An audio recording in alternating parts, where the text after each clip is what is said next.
નવી સવારમાં સાંપ્રત ચર્ચામાં હું તમારી સાથે 3 મુદ્દાઓ ઉપર વાત કરવાનો છું. પહેલો મુદ્દો છે ગુજરાતમાં મકર સંક્રાંતિ એટલે કે ઉત્તરાયણની જે ઉજવણી થઈ તેની. ગુજરાતમાં 14મી જાન્યુઆરી 2025ના રોજ ઉત્તરાયણની ઉજવણી થઈ અને 15મી જાન્યુઆરીએ ઘણા બધા લોકોએ વાસી ઉત્તરાયણની પણ ઉજવણી કરી. છેલ્લા થોડા વર્ષોથી ગુજરાતીઓ એટલે કે આપણે બધા ઉત્તરાયણની જે રીતે ઉજવણી કરી રહ્યા છીએ એ ઉજવણીમાં જે જોખમો પ્રવેશી ગયા છે તેના વિશે આપણે વિચાર કરવાની જરૂર છે.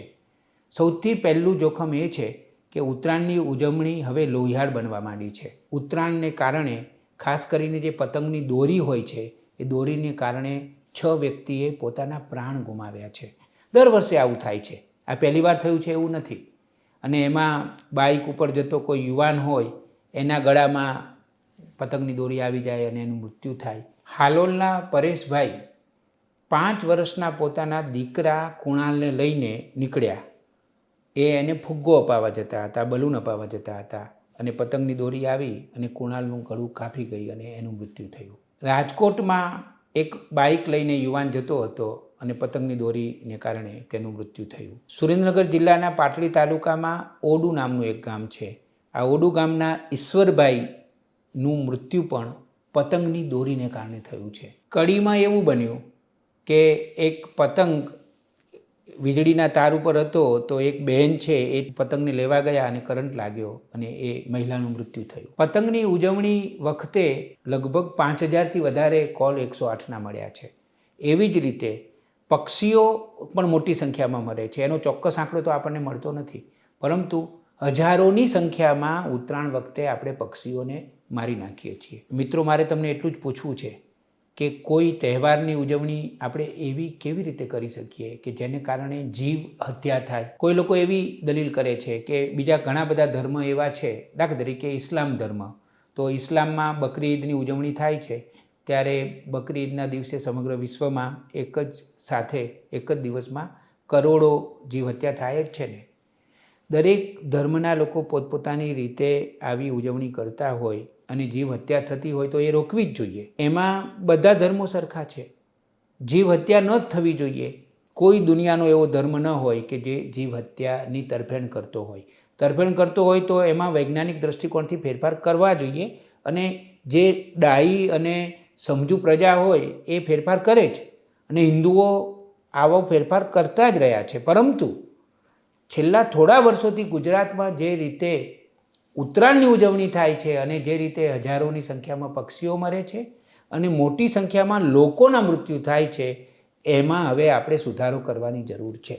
કાકા સાહેબ કાલેલકરે એક પુસ્તક લખ્યું છે, જીવતા તહેવારો. હવે આપણે ગુજરાતીઓ આપણા બધા જ તહેવારોને એવી રીતે ઉજવી રહ્યા છીએ કે હવે જો પુસ્તક લખવું હોય તો એનું નામ એવું આપણે આપવું જોઈએ, જીવતા મારી નાખે એવા તહેવારો. તો પછી આનો ઉકેલ શું?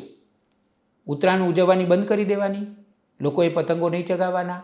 ના, એવી વાત નથી. પતંગોત્સવ તો બહુ જ મહત્ત્વનો છે. એ આકાશ સાથે અને સૂર્ય સાથે જોડે છે. મકર સંક્રાંતિ અને ઉત્તરાયણનો મહિમા તો જેટલો કરીએ એટલો ઓછો છે.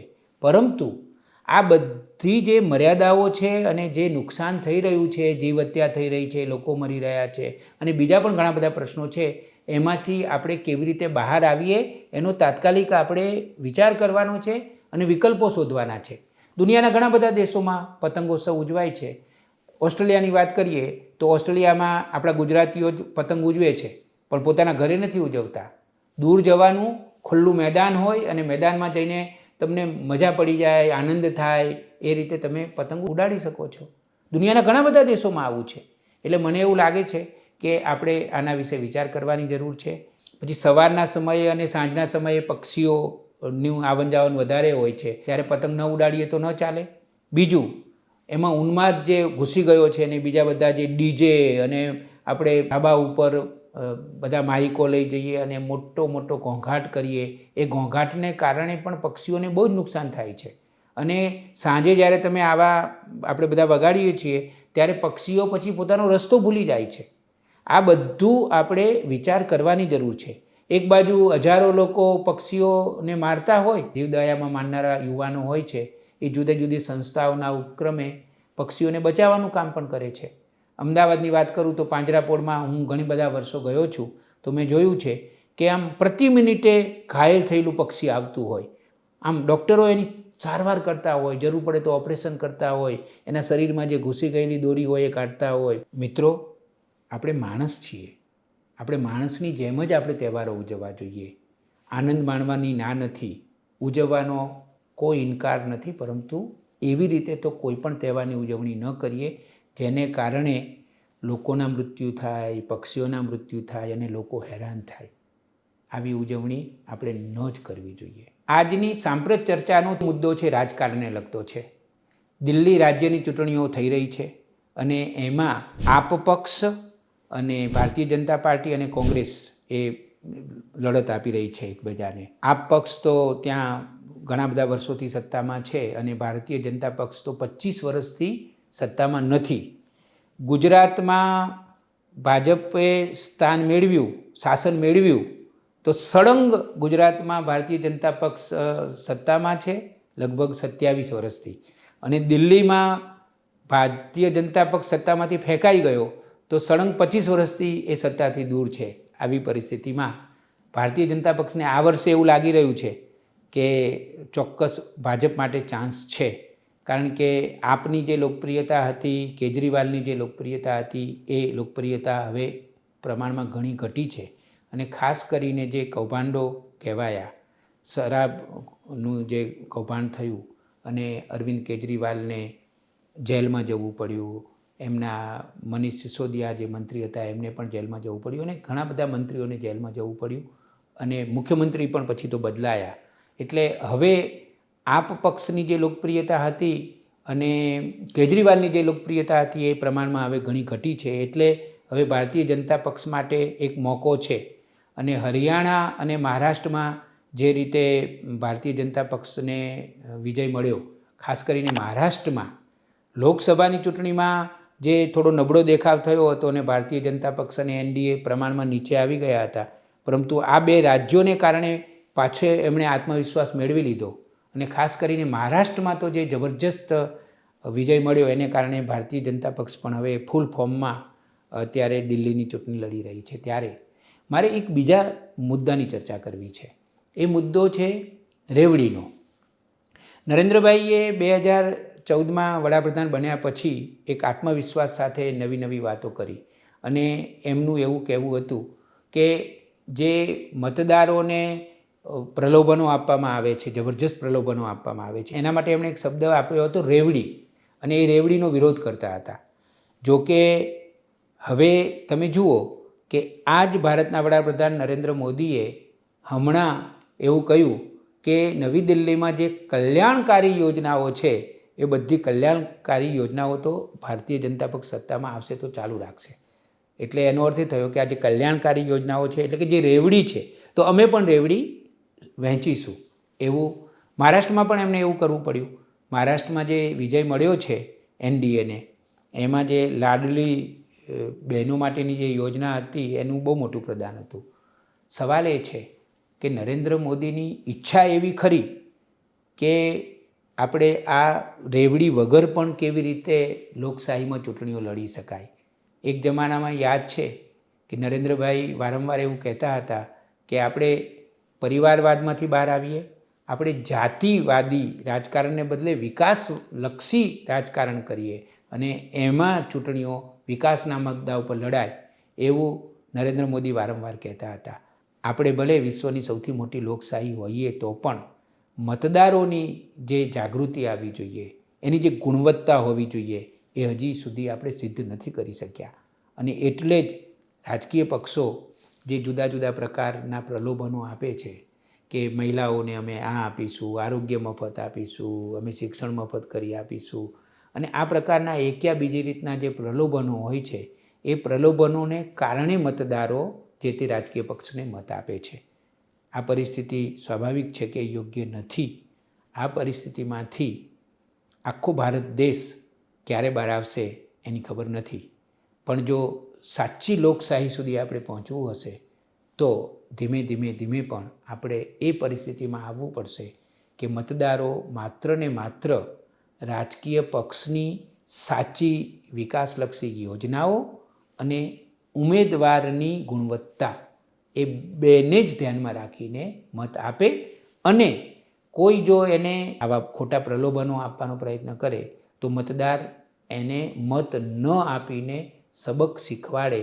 એ પરિસ્થિતિએ જ્યારે આપણે બધા પહોંચીશું ત્યારે ખરેખર સાચા અર્થમાં લોકશાહીનો અનુભવ કરી શકીશું. અત્યારે ભારતમાં પ્રયાગરાજમાં કુંભ મેળો યોજાયો છે ત્યારે ગાંધીજી 1915માં હરિદ્વારમાં જે કુંભ મેળો ભરાયો હતો એમાં ગયા હતા અને ત્યારે એમને શું પ્રતીતિ થઈ હતી, શું અનુભૂતિ થઈ હતી એની વાત મારે તમારી સાથે વહેંચવી છે.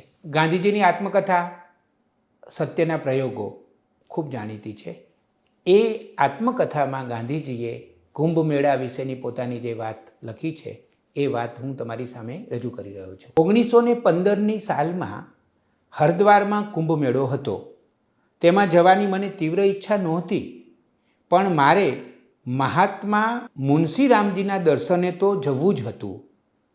કુંભને સમયે ગોખલેની સેવક સમાજે એક મોટી ટુકડી ત્યાં મોકલી હતી.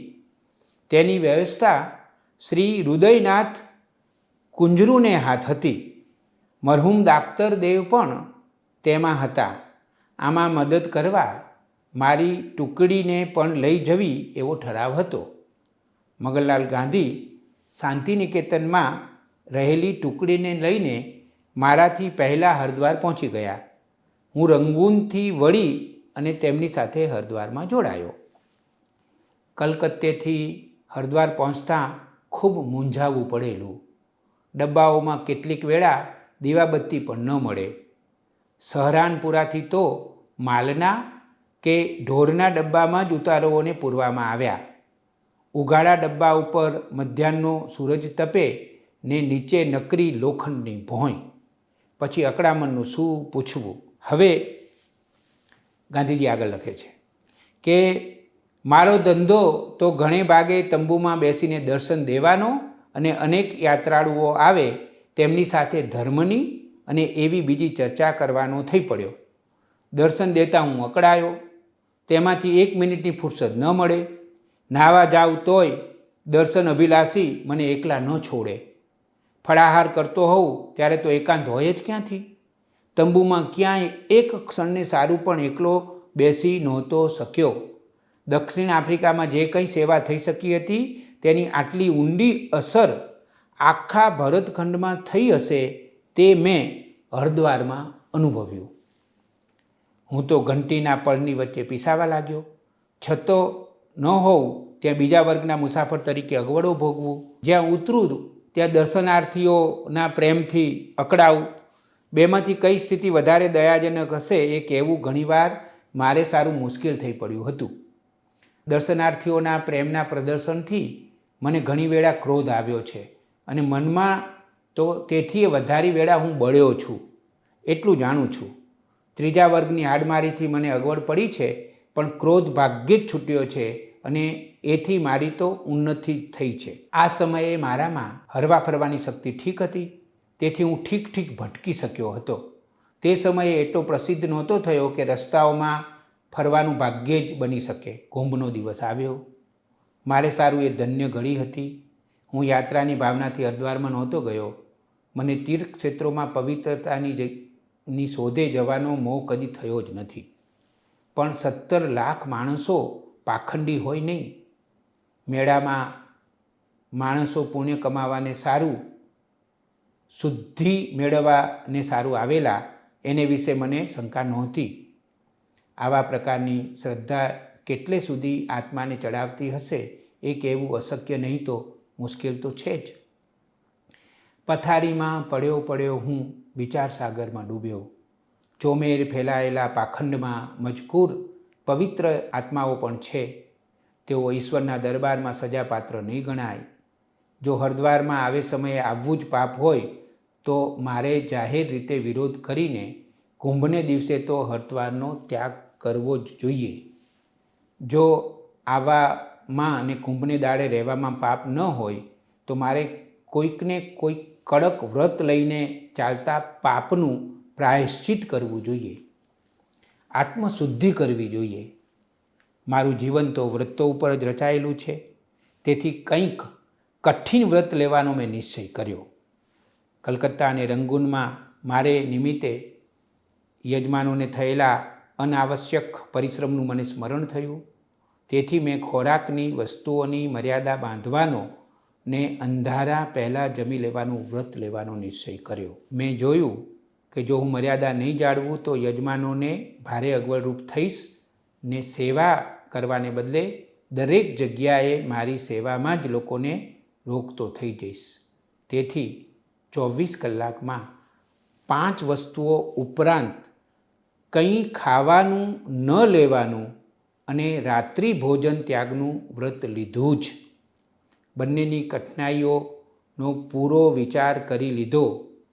આ વ્રતોમાં એક પણ બારી ન રાખવાનો નિશ્ચય કર્યો. માંદગીમાં દવા રૂપે ઘણી વસ્તુઓ લેવી કે ન લેવી અને દવાને વસ્તુમાં ગણવી કે ન ગણવી, આ બધી વાતો વિચારી લીધી અને નિશ્ચય કર્યો કે ખાવાના કોઈ પણ પદાર્થો 5 ઉપરાંત ન લેવા. આ 2 વ્રતોને 13 વર્ષ થયા. જ્યારે આ આત્મકથા લખી ત્યારની વાત છે, 13 વર્ષ થયા હતા. તેમણે મારી પરીક્ષા ઠીક કરી છે, પણ જેમ પરીક્ષા કરી છે તેમ તે મારે સારું હાલરૂપ પણ ઠીક બન્યા છે. આ વ્રતોએ મારી જિંદગી લંબાવી છે એવો મારો અભિપ્રાય છે. તેથી હું ઘણીએ વેળા માંદગીઓમાંથી બચી ગયો છું એમ માનું છું. મિત્રો, 1915માં મહાત્મા ગાંધી કુંભમેળામાં ગયા ત્યારે એમની મનોગત કેવી હતી, એમને કુંભમેળો કેવો લાગ્યો, એ બધી વાત એમણે આત્મકથામાં લખી છે. એમને જે પાખંડ દેખાયું અને જે બીજી બધી મર્યાદાઓ દેખાઈ ગાંધીજીને, એટલે આમ તો એમને કુંભમેળો છોડી દેવાનું મન થયું હતું, પરંતુ એને બદલે એમણે વ્રત લીધા. એક વ્રત કે કોઈપણ સંજોગોમાં સૂર્યાસ્ત પછી નહીં જમવાનું, એ વ્રત. અને બીજું વ્રત એ કે માત્ર 5 વસ્તુ થાળીમાં લેવાની, અને દવાનો પણ એમાં સમાવેશ કર્યો. આ રીતે એમણે પ્રાયશ્ચિત કર્યું કે આ બધું જે ચાલી રહ્યું છે પાખંડ.